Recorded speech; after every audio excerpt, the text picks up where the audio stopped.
Saat berada di situasi kritis, sangat penting untuk memahami apa yang harus dilakukan. Tidak panik menjadi kunci penting agar mampu berpikir logis untuk menyelamatkan diri.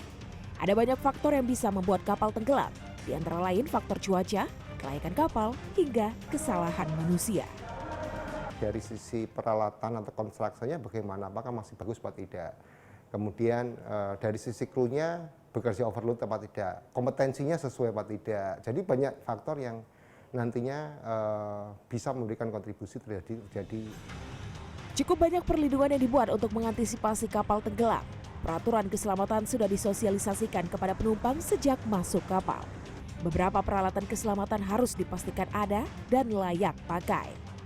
Alat keselamatan juga harus mudah dijangkau oleh awak maupun penumpang.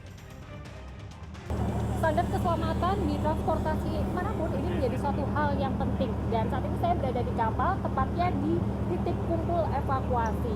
Saya tidak sendiri, kita akan membahasnya dengan Kapten Wahyudi. Kapten, ini kan kita berada di titik kumpul ya. Kenapa harus di sini, Kap? Ini apa fungsinya dan apa tujuannya? Jadi begini, setiap kapal saya kira pasti ditentukan ya, di mana tempat master station atau tempat berkumpul ini. Pertimbangannya adalah yang pertama adalah mampu menampung seluruh penumpang dengan kapasitas yang sudah ditentukan. Yang kedua adalah mendekati alat-alat keselamatan kita. Sehingga kalau mereka sudah dikumpulkan terus di absen, jumlahnya lengkap, akan mempermudah nanti untuk segera meninggalkan kapal ini. Termasuk untuk melihat jumlah manifestnya di bawah di sini ya, Kapten? Betul, jadi di manifest kita cocokkan dengan jumlah yang ada sebelum kita meninggalkan kapal. Oke, Kapten, ini tadi saya lihat ada berbagai macam alat keselamatan. Ya. Bisa diceritakan atau dijelaskan? Nah, standar apa saja nih, Kapten? Ya, Misalnya, ini yang disebut dengan liprap. Liprap ini adalah per satu unit ini kapasitasnya adalah 25 orang. Dan ini kalau keadaan darurat kita gunakan, nah ini ada alatnya, kita tekan, ini akan secara otomatis meloncat ke laut. Nah, setelah itu dia akan terbuka seperti, boleh dibilang seperti sekoci karet ya. Seperti sekoci karet dan penumpang dapat naik di liprap tersebut. kemudian kalau ini tangga luncur. Ini adalah tangga luncur, ini juga secara otomatis kita turunkan seperti tangga darurat. Jadi tempat penumpang turun dari atas kapal ke sekoci yang tadi kita buka. Oke. Tadi ngomongin sekoci. Nah, kalau sekoci ini berarti posisinya harus di mana dan nanti bagaimana untuk pengoperasionalnya khususnya dalam keadaan darurat? Ya, jadi sekoci adalah yang pertama sama. Dia akan mudah dioperasikan jika dalam keadaan darurat. Seperti sekarang ini kita taruh ya. Dan ini juga ditentukan dan sudah ada aturannya, sekoci itu sesuai dengan kapasitas atau besar kapalnya tersebut. Nah, sehingga dalam keadaan darurat ini secara otomatis dioperasikan dari bawah, dia akan turun ke laut.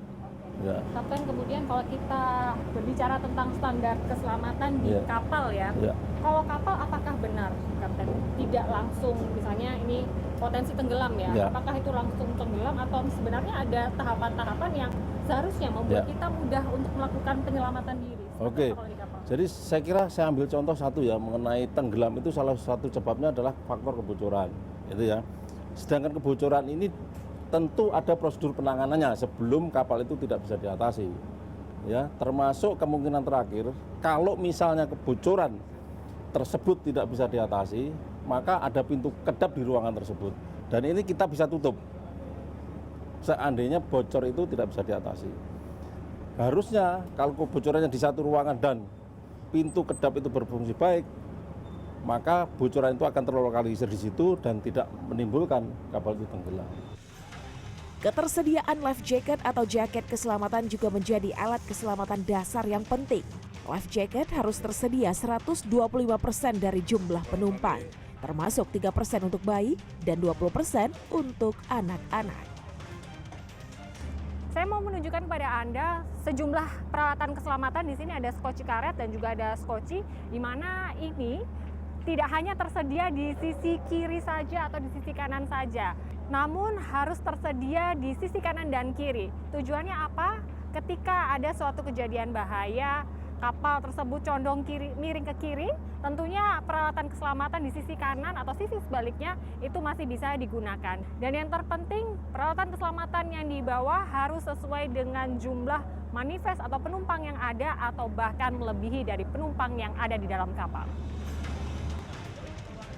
Pada kondisi darurat, penumpang kapal tidak hanya diimbau untuk tidak panik, namun juga harus mendengarkan arahan dari awak kapal. Hal ini untuk memudahkan dalam proses evakuasi ke tempat yang lebih aman, sehingga bisa meminimalisir bahkan mencegah korban jiwa. Gia Clarissa, Aga Dipa, Surabaya, Jawa Timur.